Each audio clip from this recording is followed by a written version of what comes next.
Coming back, let me give you a little background. I was at St. John's, and I left St. John's because in my senior year I opened up my first Kung Fu school. And I had been practicing from the age of 12 and had the chance to work with some pretty impressive masters by that time. My aunt and uncle were missionaries in the Far East, so I'd been exposed to the I Ching, to the Tao Te Ching, before I'd been exposed to Plato. So I was one of these people in the matriculation meeting that kept asking the pesky question at the time, if this is all about truth and not history, which you guys should recognize that's what Stringfellow Barr said to Scott Buchanan about this whole St. John's idea. He said, damn it, man, what are you interested in? Are you interested in truth or history? Because he had tenure at the University of Chicago. And that supposedly was what brought him here. I said, well, if we're really interested in truth, then how can we not talk about Eastern disciplines?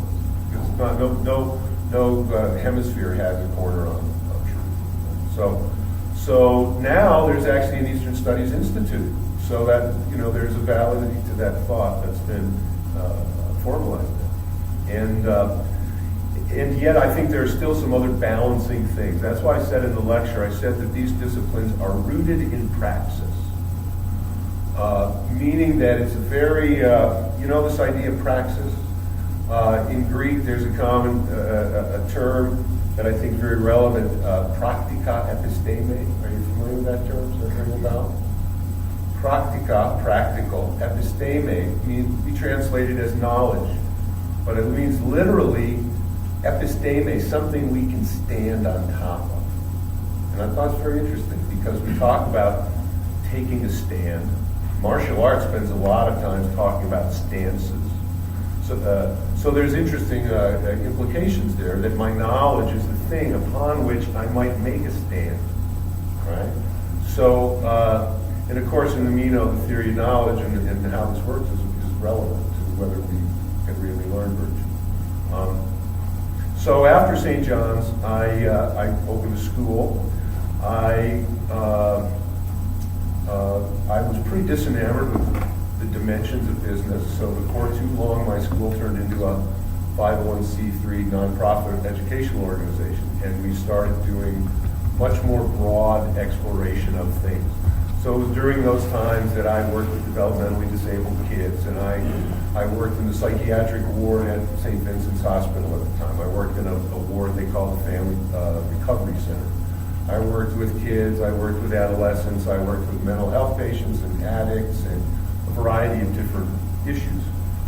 And at the end of that chapter, I was trained and certified in body psychotherapy.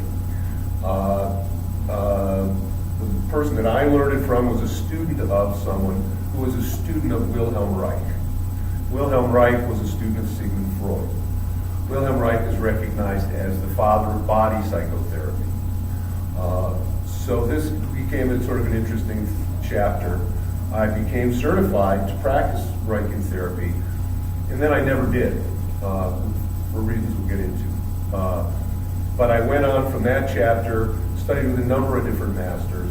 We brought some masters from China. There were some American masters that made their way through here, and I actually gave a lecture that went through the whole lineage, and I think that's available on YouTube.